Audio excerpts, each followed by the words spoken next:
Today's class is going to be about the nature of people. We call ourselves secular humanistic Judaism, so that humanism has a positive focus on people. And we have to understand what is this raw material we're working with. Now, when we get to the topic of ethics, we'll turn to the question of, are people basically good or bad? Or how do we manage people's behavior?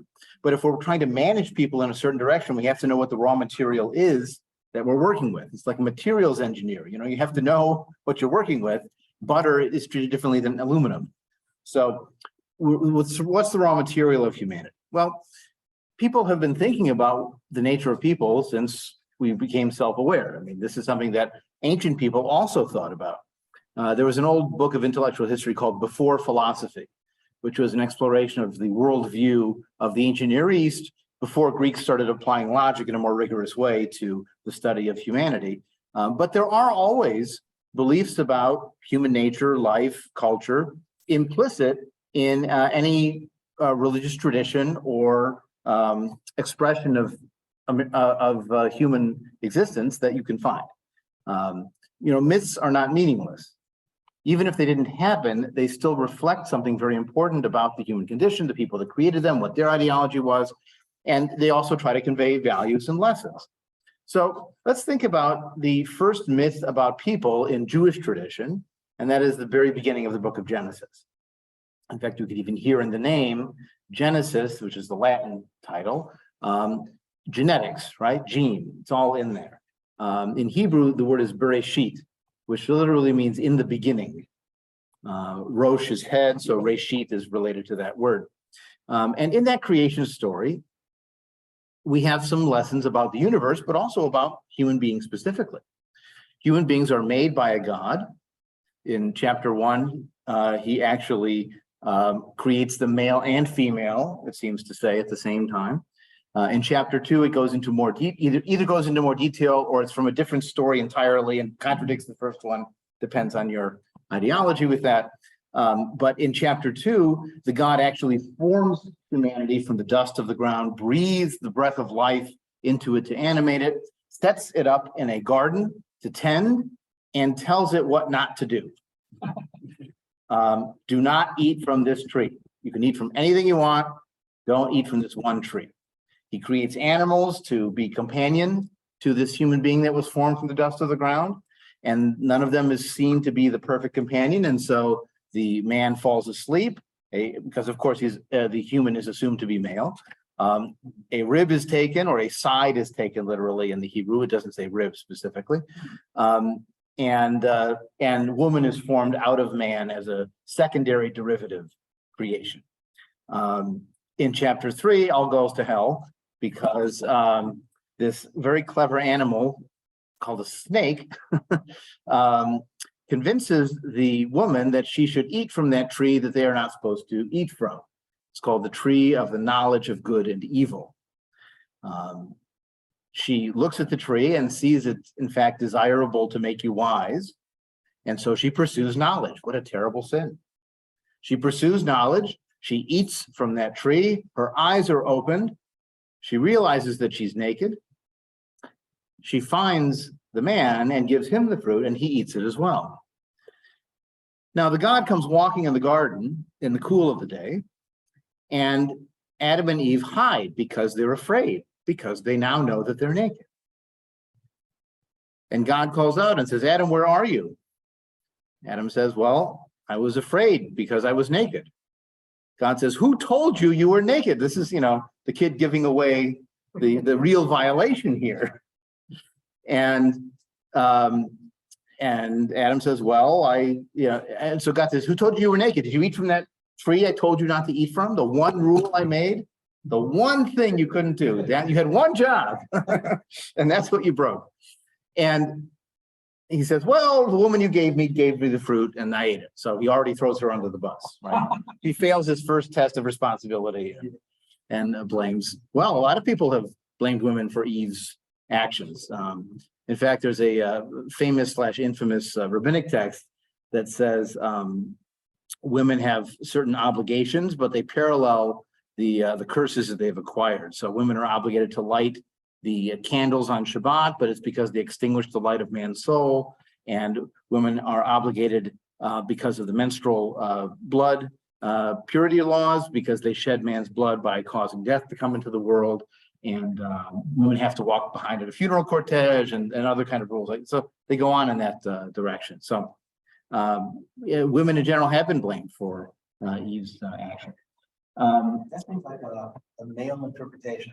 Because I put man did another interpretation. Oh, sure. But since the woman was the one who brought the knowledge, Yeah, she's the one who made. of course. Absolutely.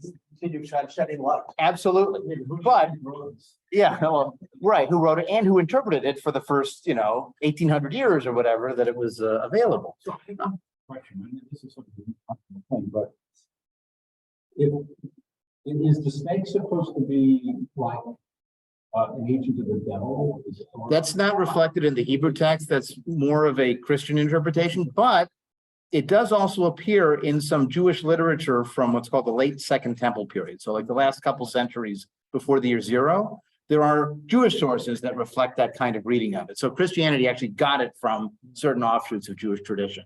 But it is in the original text, there's no reflection of a devil. The only time that a Satan or Satan appears in the Hebrew Bible, there's a passage in Job and I think 1 or 2 other places, but he really is more like the prosecuting attorney. He's one of God's court and the angels, and he's sort of nudging God in some ways, but he's not like the devil as the opposite of God or a Manichaean good and evil. I mean, it seems like he's setting a trap. Yeah, but that assumes that you're writing the story with an all-powerful God.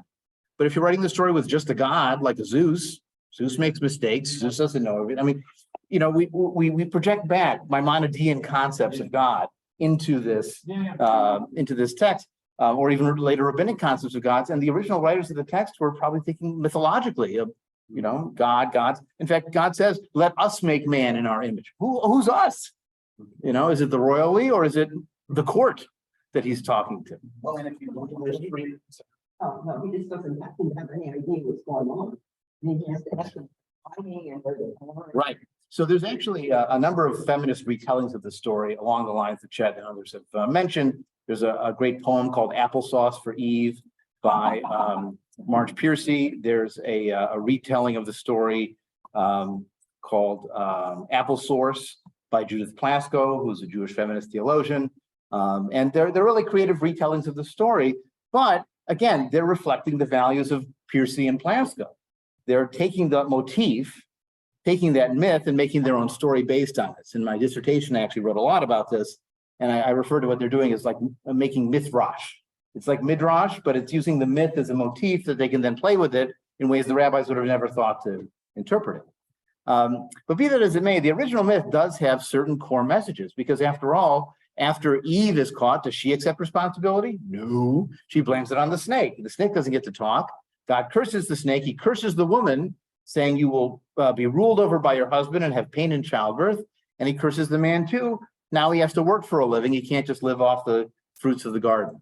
So they're expelled because God says, if they eat from that other tree, because there's a second magic tree. The first magic tree is the tree of knowledge. The second magic tree is the tree of life. And if they eat from the tree of life, they will live forever and be like gods, which is what the snake promised them too.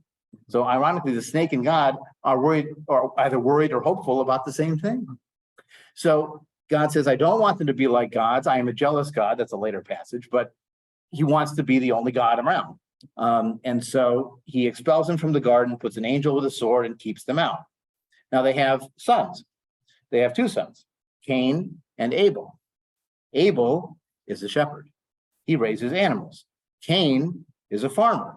He raises plants. They both give offerings to the God. Guess which offering the God likes? Meat, right? What's for dinner?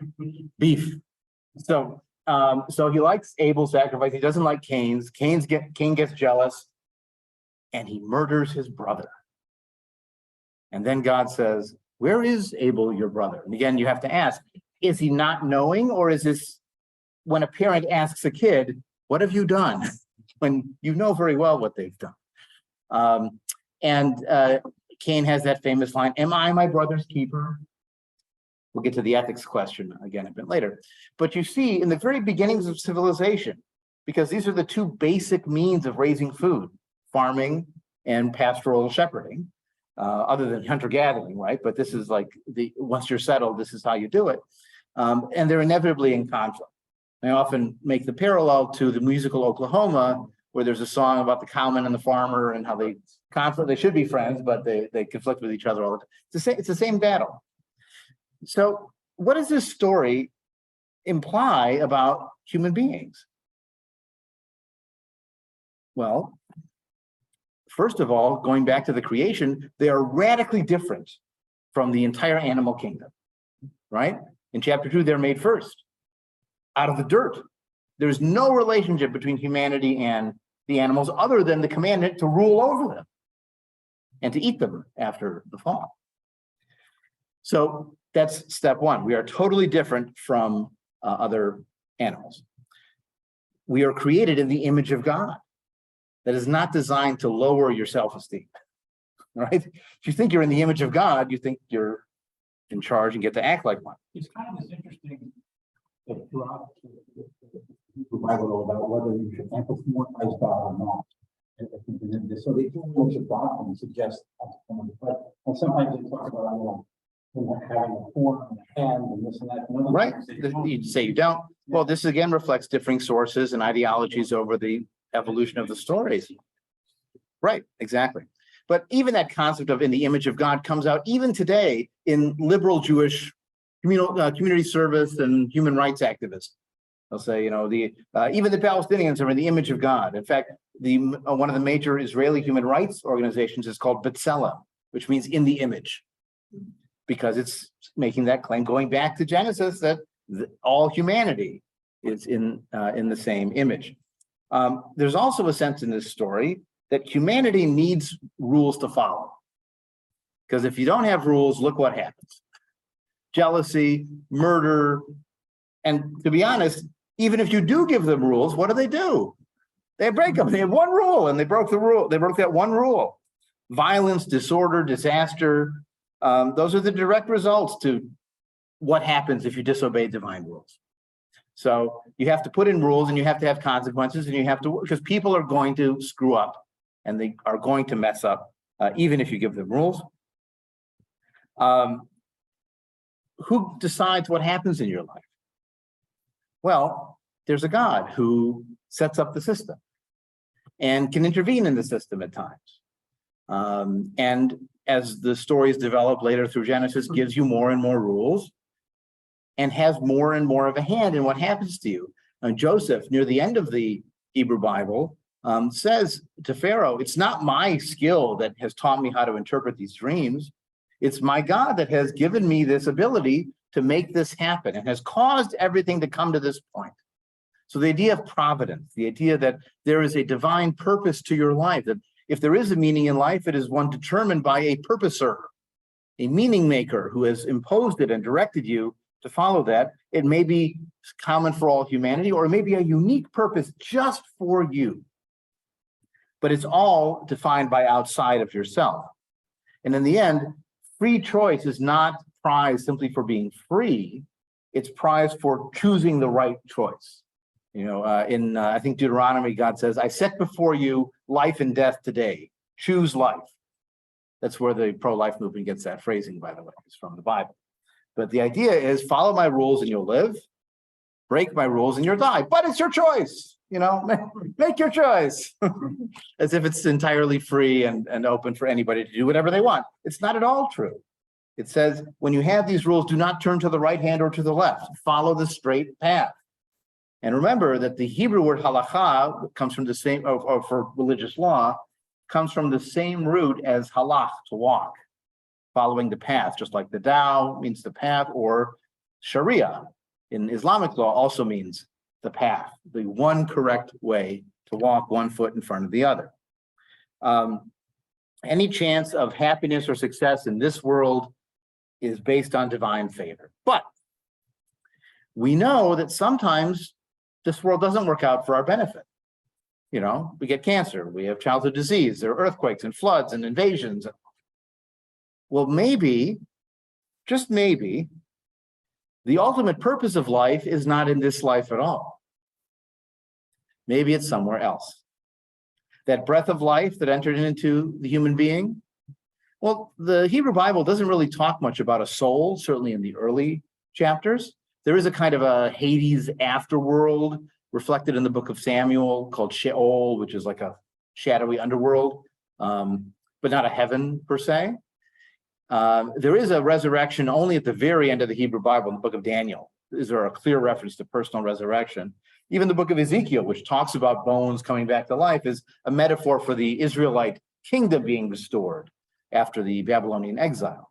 But this idea that humanity is not just the physical form, but there is something spiritual. There's some kind of soul inside of us that animates us.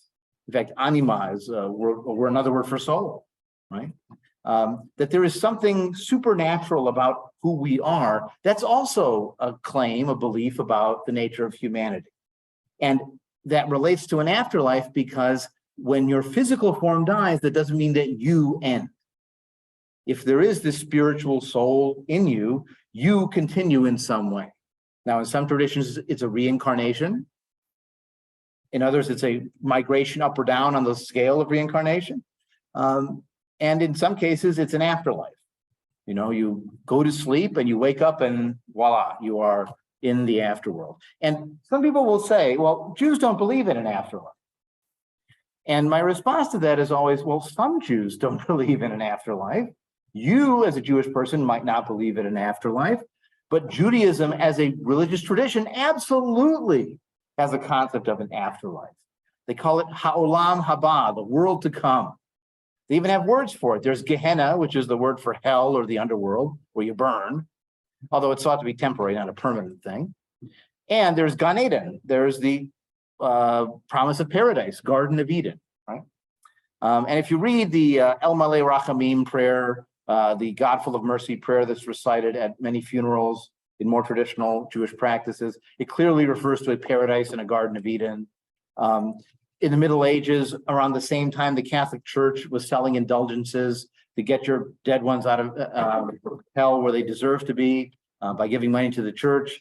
The Jewish tradition also began the concept of reciting the Kaddish as a post-mortem atonement for your relatives. So you could actually shorten their purgatory time and get them into heaven a little earlier if you recited Kaddish for them in a regular way. So this idea of an afterlife, a supernatural, spiritual part of the human being is a core belief of many religious traditions as well. Okay, so these are some of the traditional attitudes towards the nature of human beings. What do we think about it? Well, we have many different ideas. We think humanity is related to the natural world and to other animals. In fact, we ourselves are an animal. We have evolved. Now, don't fall into that trap of saying we evolved from chimpanzees. No.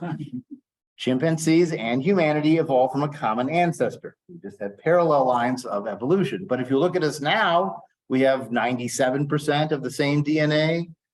You can look at fingerprints, you can look at embryos, you can look at behavior, you can look at social structure. I mean, chimpanzees are one of the only animals, just to draw a negative parallel, that we've seen commit genocide against other bands of chimpanzees. Now, Herschel Walker has proved that we don't. We didn't evolve from monkeys because if we did, they're still there. Oh, I see. I thought you said how come they're still Herschel Walker. Yeah. Yeah, well, Clear instance of brain damage. yeah, well, we understand. The point is that our approach in understanding the human experience is to try to understand it as best we can using the tools we have. That's why we talked in previous classes about how do we find out truth and how do we understand reality? Well, what's the reality of human beings? We are a part of evolution. We are also animals, living multicellular beings. We have many things in common with the natural world, but there's also things about humanity that make us different. What are some pieces of humanity that you think mark us as something different from the animal kingdom? Well, I mean, we create a culture. I mean, there's little evidence that some animals have little bits of culture, but we create full-blown culture. Right. So a lemur using a stick to get a grub out of a hole is tool making in some sense, but we don't, and look, there may well be a dolphin Shakespeare out there that we just have never found or interpreted the language correctly. But chances are that we are unique in our ability to create culture, to transmit wisdom across generations. Our use of language is somewhat more sophisticated. There's a, oh, go ahead. Yeah. Yes. Okay, tell us Shakespeare, sorry. Right. Also, we cooperate, and we cooperate in huge numbers. If you read Yuval Noah Harari's wonderful book, Sapiens, he talks about some of the things that are really different about us. And one of them is you'll never see two chimpanzees carrying a log together. That's just not how they work together. Like bees and ants though cooperate pretty well. Yes, and he does talk about that too. Also, I would note that at the moment, we're at the top of the evolutionary scale, and that we control the survival or death of all the other species on the planet, including our own. We have in many ways changed the game of natural selection and evolution, both in terms of crossbreeding other species and doing all kinds of things to them, but also for ourselves, the immunizations we get. I'm wearing eyesight correction. There's all kinds of things that would have killed me before today, if not for this culture, technology, and the big brain that we have. There's a wonderful passage in the movie Inherit the Wind where the Spencer Tracy character says the horse is faster, the elephant is stronger, the fruit fly is more prolific. Like, there's nothing special about us, but our minds are really our advantage. And physically, that's not the case. And we've changed the rules for bad too. I mean, we have tooth decay. We have old age and cancer. We have genetic diseases that persist in ways that they wouldn't have in other circumstances. So we're part of the natural world, but not entirely of it anymore. We've come up with our own ways to insulate ourselves. And after all, I mean, there are some who would say that we are simply survival vehicles for DNA. That's the concept of the selfish gene, if you read Richard Dawkins' book. And in that, we have been very successful. I mean, we just passed, I think this week, according to estimates or headlines on Huffington Post, 8 billion people on the planet. Yeah, recently we hit 8 billion people. Yay. It has its problems, right? Malthus had a point that Malthus was this scholar of population that speculated that population would hit an equilibrium because you get too many people, then the food sources collapse, or there's social unrest, or the Black Plague, or whatever, and then the population will drop, and it'll hit a kind of equilibrium. But again, we've changed that game too, because we've found ways to feed more and more people and sustain more and more people. We've changed the game, right? Or at least we think we have. Well, maybe Malthus will make a comeback. Okay, so let's say we've accepted that we're part of this natural world, and that we don't see, going back to our reality conversation, we don't see a benevolent, all-powerful God who is intervening in the world. Well, is there a purpose to life? Is there a meaning of life? Well, what does that mean? I'm not even sure what the question is. Well, what do you think? I'll play therapist to you. What do people mean when they talk about the meaning of life or a purpose to life? I think generally people mean that we were put here for a reason by some other intelligence. But absent some other intelligence, that doesn't make any sense. Okay, so maybe it's a meaningless universe. There is no meaning to human existence. Say that the meaning of life is for individual. You make your own. I mean, this is my meaning for my life. It doesn't really. And there's two different questions when you're dealing with a tragedy: how and why. So how the school bus fell over or the building collapsed, or that's a different question than why. Why did the building fall? Why did it have to happen? Now that's the theodicy question of why did this terrible thing happen to these people that didn't deserve it? There were two farmers in Poland right now who got hit by a stray rocket most likely a Russian rocket from what I've read. They weren't in a war zone. They were farming their field. I mean, it's also so meaningless because what possible military aim could be achieved by shooting that rocket into this farm in Poland? I mean, if you want to declare war on NATO, don't start it with hitting a tractor, you know? It just makes no sense. And it's so tragic for those families, you know, of those two people who died. But it is the randomness of the universe.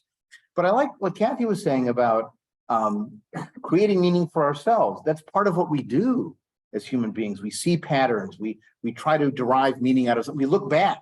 And sometimes the meaning of life is not looking forward, it's looking back and seeing what you've done with your life. And then looking forward and saying, these were the things that I felt the most meaningful to me. These were the moments, the actions, the connections that meant the most and have the most emotional, intellectual values attachment for me. That's what I want to do going forward. But it is a self-created meaning. And it may not have, I mean, you can draw on other traditions and what other people have said, but in the end, you have to decide it for yourself. So maybe the meaning of life is making meaning. And it's a bit tautological, but it does get you somewhere. Well, unless you believe that meaning can be found by understanding something about human nature, that if you believe there is such a thing as human nature, then you could say, well, there are like better or worse ways of living your life, and following certain paths can feel more meaningful, can be more gratifying, and you can, like I would argue that there is something to be said for trying to create a sense of awe and wonder in your life. Even if I don't believe there's anything out there that's divine or it's independent of us, but it seems to be a pretty good way to try to organize your life, and it can give your life meaning. And it seems like there's commonalities, even over time and across different cultures, and what kinds of things can help somebody, a human being, to live a good life. And the tricky part is, I would say the good lives. Not that we have multiple lives, but there's no one true path. And sometimes you got to change gears. So, you know, there's a value to self-actualization, the sense of being in charge of your own life, making your own choices, of living your own truth. But there's also a value in being part of a community, having connections to other people. And if you go to one extreme of, I am an island and I don't need anybody else, that's the self-actualization, but you're missing out on the other side. And if you go purely throwing yourself into the collective, you never get to decide what you think for yourself and what you value. So, you know, there's going to be oppositions where you have to try and find, I mean, philosophers talk about the golden middle, whether it's Aristotle or Maimonides, but there's going to be different times and places where different themes are going to draw out. And I try to agree with you that we can learn from the human experience and not be allergic to religious language. Because remember, if you think this world is all there is, then somebody saying that there's something supernatural out there is their interpretation of the human experience. And if you can derive something from that that still has resonance to you, then whether they're saying in the image of God or in the image of another human being, you still are drawing meaning from their approach to that human experience. Mike, did you want to jump in? I'm part of something much bigger than me. But that in some itself can be perspective, and change how you go through life. Just because you recognize that your reactions are making a difference, whether you want to or not. Right? Simply by anything you do is Or don't do. Right. It changes the course for a community, for possibly for the world. Right. I mean, look at the different paths taken by Jeff Bezos and his ex-wife, Mackenzie Scott. She just gave away $2 billion. She announced this week she gave away $2 billion to dozens of charities. And you can find the article she wrote, where she lists all the charities with links for them and encourages people to also support them. And Jeff said, well, I'll probably give away most of my money at some point, but I'm also thinking about buying the Washington football team. And he's still sending things into space. And they've taken very different paths in life with more or less the same money at this point. And people are going to make different choices.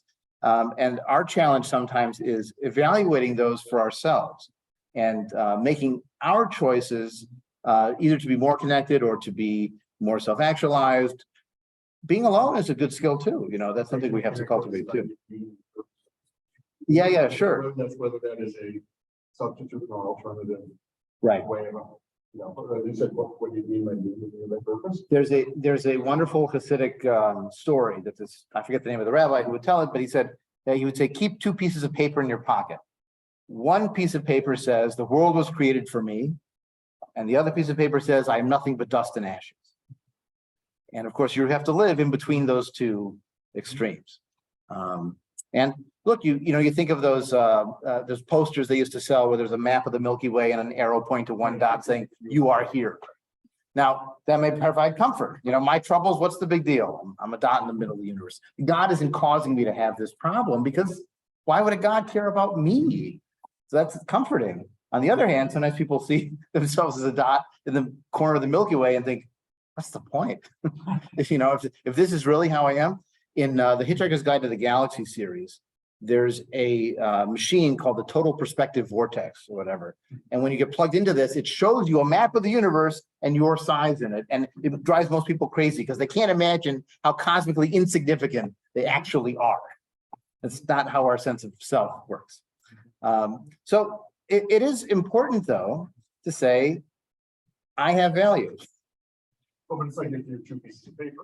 Right. I expect in the Right. universe, and It was created for me. I'm someone's, relative. I have a child that, that those are both real. Okay? Yeah. And, so, Right. And an individual human being has worth too on their own. So we can find senses of purpose and meaning in this life without having to go into the supernatural realm. And we also have to face the fact that, as far as we know, when our physical form stops and the electrical signals in our brain cease, so do we. This is the end. Now, there are many ways you can approach that issue. You could say, I don't know what happens after death, but I'm preparing for the worst, right? You could say, well, maybe it's true, maybe it's not. You could live your life in the what if. Of course, the problem with that is most religious traditions are pretty picky about what it takes to get to heaven.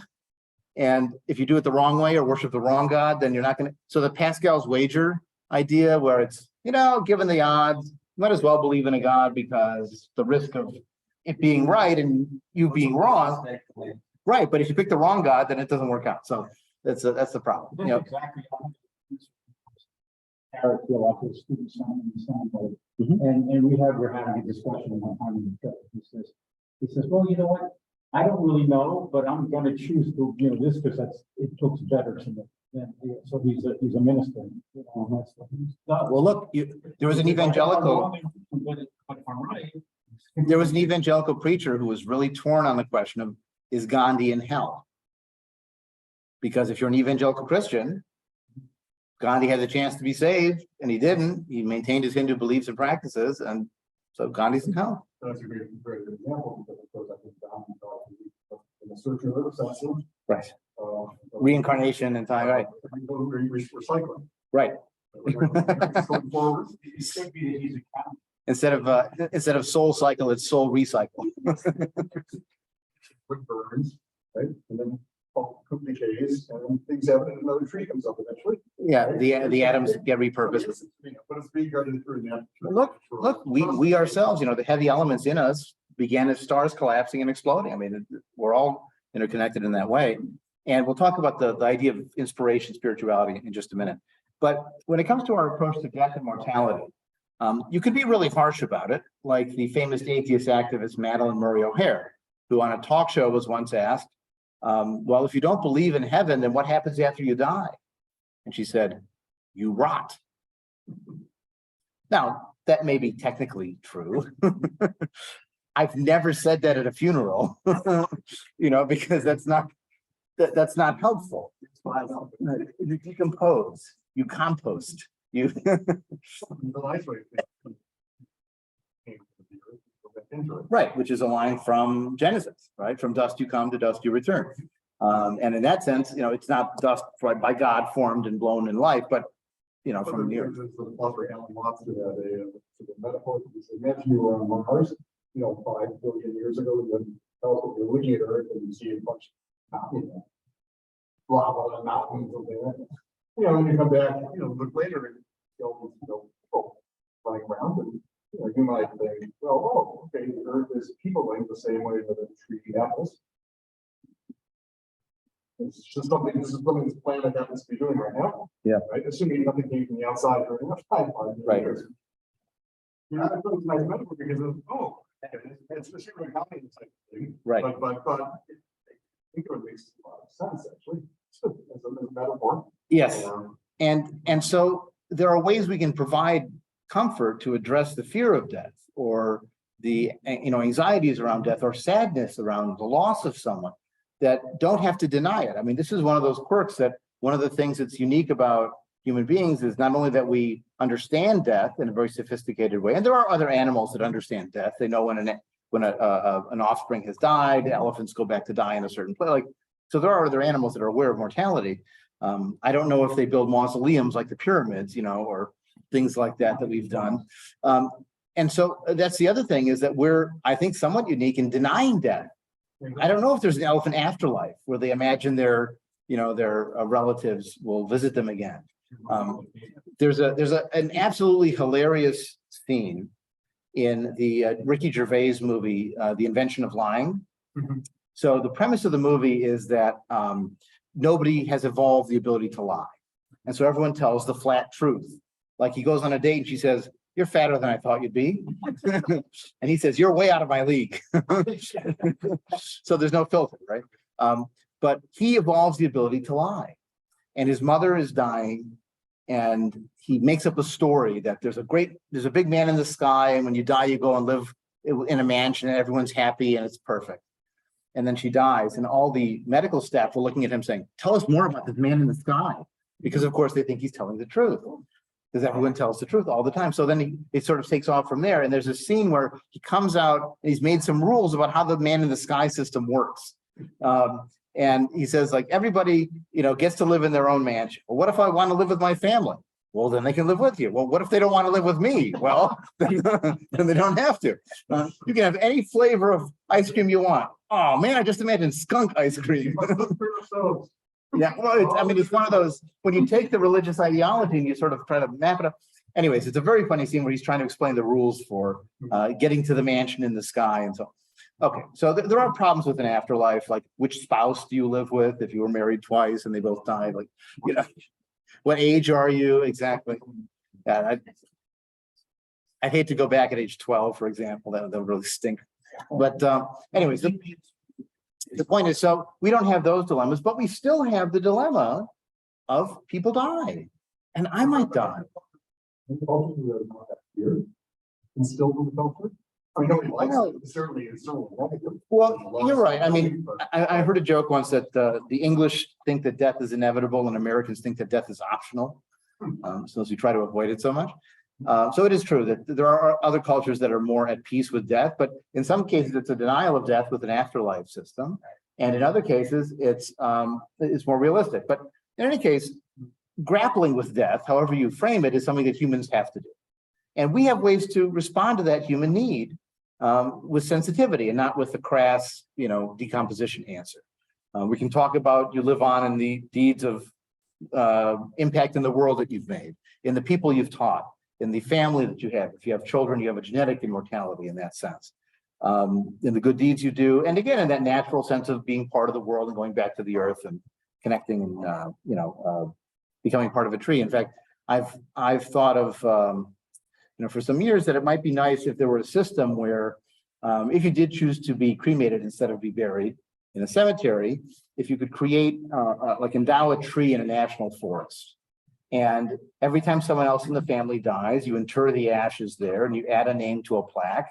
And then it literally becomes the family tree where you go and everybody's remains are there and you have a place with names. You can leave a stone or flowers or whatever you choose to do. So you have that human need for a place to go that a lot of cultures have, but you also have a sense of continuity and heirs. There are creative ways you can approach this. Some people want to get shot into space. Some people, in some cultures, they get cremated and their ashes are poured in a sacred river. There are a lot of ways to address it, but we have to find a way to address it too and take it seriously. And in that sense of meeting human needs, when we talk about understanding the nature of human beings, we like to accentuate the positive. I mean, yes, people can be petty and small-minded and racist and, list your negative characteristics. But they can also be generous and kind and creative and helpful. And they can make important choices for themselves. They can be responsible. You have to trust people to make them responsible. If Adam and Eve, before they ate from the tree, they were like children, right? They didn't know good from evil. They didn't even know they were naked. So how could they really be responsible? And God, what did he threaten them with? He said, if you eat from this tree, you will die. What did that mean to them? They didn't know what death was. So, this is one of those cases where responsibility is sometimes the hard route to take, but it also is the route that gives a sense of self-satisfaction, of dignity. It's hard to think you have dignity sometimes if you don't really have power to affect the course of your life. It's one of the things sometimes that, super seniors in their 80s and 90s talk about, the loss of dignity, of not being able to do things for themselves, to make their own choices. And that's part of what makes us human, is to have real power, to act on that power, and to take responsibility for the choices that we make. That's part of self-esteem, self-actualization. And so the last human need I want to touch on is this question of spirituality or inspiration, because it would seem kind of odd to have a soulless spirituality. If you don't believe in a soul, can you have spirituality? Soul there as the same as the spirit.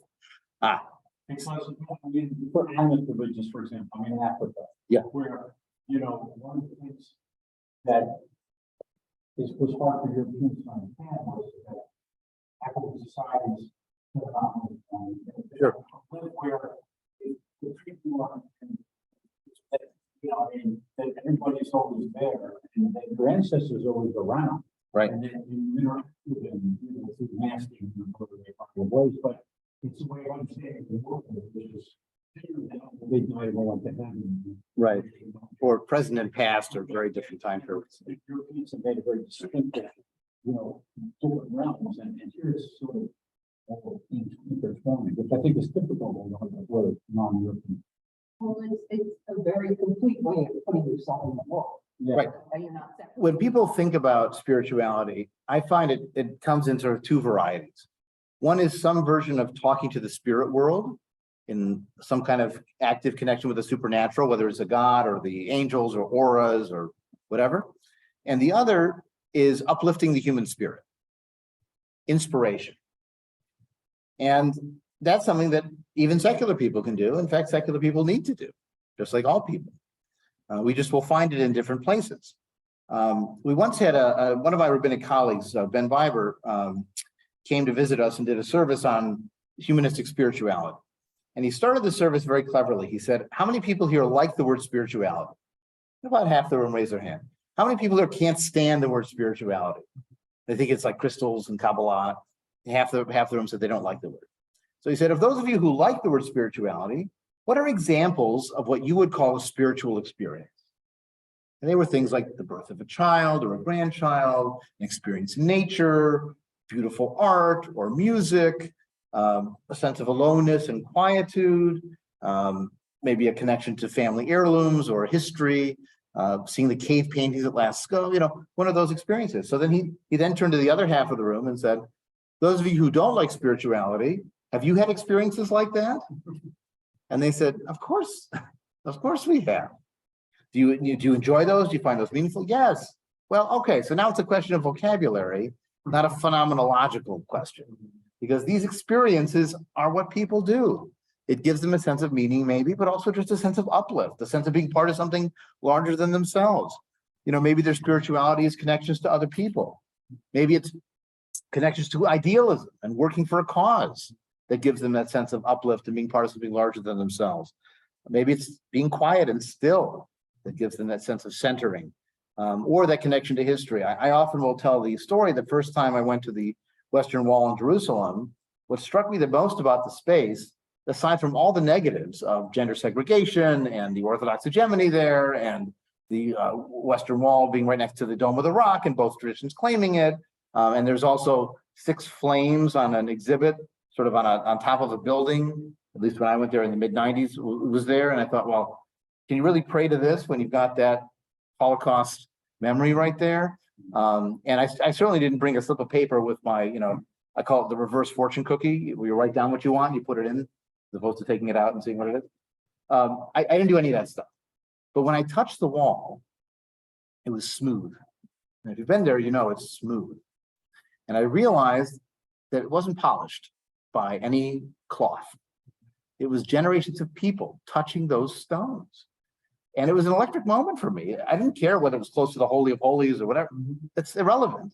It's all those generations of my ancestors, my people, claimed peoplehood of the Jewish people, that had touched those stones. And that was really meaningful for me. And when I went back to school, I noticed in some of the stairways, they were worn down in the middle from all the generations of students who had stepped on those same steps in the same places. And it was the same kind of, oh yeah, now I see that differently because of that other experience. So we can absolutely have these moments of inspiration, spirituality, uplift, whatever you call it. In fact, we need them even without a soul. What does the soul have to do with that when I can have such meaning in this world, this life, and feel that uplift from that? Sitting in Notre Dame or something, and feeling, there's 1,000 looking at these stones. And that is what I understand. Yeah. Spiritual experience. Right. Right. Recently, I went up to northern Minnesota, and there was a lady at the end of the office find my great-great-grandparents' graves and where they were from. Sort of stand there and think, here's this stuff from 4 generations back. My own family was very, it was a feeling that was different. Yeah. Right. And sometimes it's universal humanity, like the cave paintings in Lascaux. Who knows, who's related to that. But there's also the particular family and tradition that you're connected to. And sometimes it's other traditions too. There's no hard and fast lines. And I would say that I hear what you're saying on the ego thing, and I'd say yes, and sometimes there are also senses of personal achievement, or you've set a goal for yourself and you actually finish that marathon, or you hit that objective, and there's that sense of uplift, inspiration that comes from that. That is. You think you put in the spiritual category? Well, Whatever category you're gonna call that. Maybe there's levels of. well, it's a kind of personal uplift, and a sense that you're inspired to do more after that. You feel more in charge of your life, and I mean, sometimes empowerment is a kind of spirituality too. It's not, it's not the dissolving of the self kind. But it can have a kind of, emotional uplift that's parallel to the more conventional spirituality. But It's a matter of perspective. Right? If you reach a certain age, it's going to happen, and you are blessed to reach that age when you can't do things for yourself, right? That's actually an amazing thing that you've done it, and if you can adjust to that reality and say, no, this is sort of my cycle of, I knew a time was going to come when I would be helped. And open yourself up to that. I don't know. I know certain. I know mostly bitter older people, but I know some extremely grateful. yeah, I have an uncle who's going to turn 100 next year. yeah, And he just, everything he's so happy, so thankful, this and that. right. That's another way to do it. Yeah, it is. And again, yes, and. I find, like, when I'm meeting with someone who's facing hospice, they've got 6 months or whatever. We had a member actually that was in this position. She had a tumor that was inoperable, and it was just going to grow until something happened. And but she was fully in control of her mind, and she, was mostly motor control fine. And so I said to her at one of our meetings, because she asked to meet me every week, and I said, great, no problem. I said, well, but he wanted, you've got this time. Not everyone everyone's going to die. We don't admit it, but everyone's going to die. And you've got like an expiration date, more or less. What do you want to do in the time that you have? And so we talked about what could she still do, even if she couldn't, fly to Hawaii or do those kind of things. What could she still do that would be meaningful and uplifting for her? And so one of the things that we did was she wrote a personal letter to her 2 sons and her daughter-in-law. She didn't have any grandchildren, about why they were meaningful to her and what her connection was and why she loved them and so on. And I held on to them. And then after she died and after we were done with the funeral process, I gave them to them and said, this is something she wanted to make sure that you saw. And it helped her feel a sense of closure with that process to be able to do that. And she was only able to do that because we took that reality of death and its imminence seriously, and faced it with courage and moved forward with that. So I find that there really is a lot of satisfaction. People sometimes wonder, why would you take away the promise of heaven, or an afterlife to allay people's concerns? Well, if you face death with courage, you can create real meaning in those moments. And it's a way to live your life that takes away the fear of death. And this goes back to we talked about before philosophy, one of the early philosophers, Epicurus, who said, there's nothing to fear after death because when you're dead, that's it. We're made up of atoms and we disperse. And just as I was not alive and not aware of what was happening before I was alive, I will not be aware after I'm gone. And that's why I want to make the most of this life, to find good friendship, to have positive experiences. And actually, the word epicure in English today means a glutton, someone who only loves sensual pleasures. But Epicurus himself lived a model ascetic life because his approach was, if I train myself to appreciate simple pleasures, then I can always be happy. If I get used to foie gras and they run out of foie gras because of supply chain issues, then all of a sudden I'm miserable because I've gotten attached to these. If I like cool water and warm bread and good friendship and companionship, then I'll always be happy. And that's enough. This life is enough. And for 6 months, I think it's a dog family. yes. We're maybe from time to time we try to think about that. And what it brings out, what you're saying is that it forces you to balance self-care and what you're doing for others, Right. That's lasting. Okay? And you have to do both. Right? That trip to Hawaii, right, is going to really, rejuvenate your soul, so to speak, and help you come back and appreciate your life. And fine. Yeah. But if it's, I just want to go to Hawaii and you need this, because I'm not going to do that.